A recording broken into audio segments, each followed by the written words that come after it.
Yeah, doing a little turbo size comparison. Now this is a 14B off of a Mitsubishi 1G DSM, Eagle Talon, Plymouth Laser, Mitsubishi Eclipse.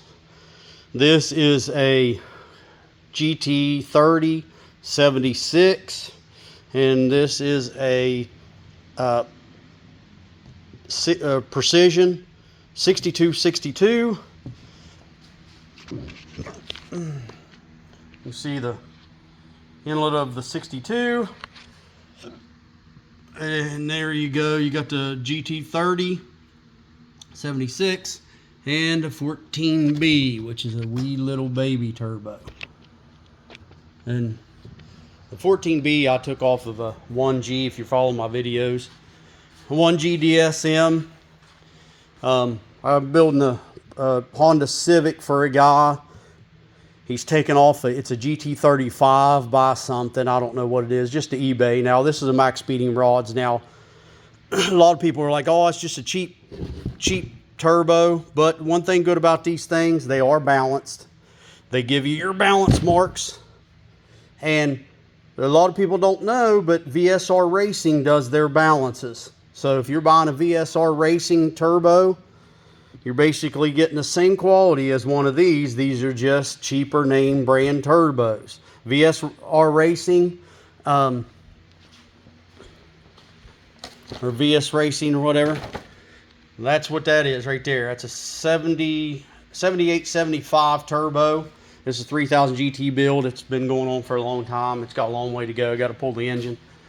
But anyway, it's a lot bigger than these. But that's a V6. And this is going on a B18 VTEC.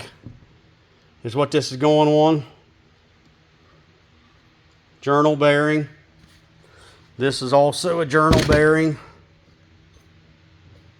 They spin the same. But yeah, you always want to, when you're buying a turbo, you always want to make sure that find out where they're doing their balancing at. Now, Precision, they do their own balancing. So you can see your marks. And they got the marks on the outside of the max speeding rods, and then they got the mark on the shaft there. Now, I think, if I'm not mistaken, Precision marks their backs. No, maybe not. Usually they'll put a mark right here on the, but it is balanced. You can see the grind marks. That's what that is. But usually some of them will do a paint mark on the back, which this is a run turbo. It was started a few times on my 3000 GT, so it might have burned off already. And then you got another paint mark here showing the assembly. And yeah, you got another paint mark on the back. I'd say the Precision had it too, it just burned off. But yeah, you got another paint mark right here, and that shows that this thing's been balanced. Now, if you're buying eBay turbos, chances are none of them's balanced. I don't care if they say, well, it's been replaced with Garrett parts. If it's not been balanced, it's not going to last you very long. These turbos, I think, are good for 20 to 30 PSI. I think these here are. Now, I'm running one of these on my Integra, not this one, but it's a max speeding rods. It's a TO4E, I believe. I should have went with this turbo. This is a little bit better, more efficient turbo than the other one. Plus, it's a little bit bigger. This one's good for 600 horsepower. And the other one's good for 400 max, which is this considerably bigger turbo. This Precision is good. It's got a bigger wheels. It's good for 700 plus, depending what motor you put it on. Now this here was, I think some people's got 300 horsepower, like running the guts out of these, but that just shows you the difference. And the thing is, if you're running one of these turbos, which will help you out, is see this big old line, this groove right here inside. Your best bet is to take you a good die grinder with some carbide bits and grind that out real smooth, and that'll allow this thing to flow a little faster, a little better. Efficiency is always a good thing. You don't necessarily have a bunch of boost as far as, you know, once you start running efficient. Yeah, you can crank the boost up, make more power, but efficiency makes the best bottom end as far as just cruising around. You see how they got these grooves stuck out. This will all get grinded out. That'll all get done out. I'll smooth this up. I've got all the tools to do all this stuff. Now, if you look at Precision, it's wide open. Theirs is real efficient. There's no grooves. There's a little bit of a one right there, but it's not going to phase anything, because for the fact is it's not going to stop the flow out. Because what that is that's just milled down to the size of the it's nice turbos. Precisions are nice turbo.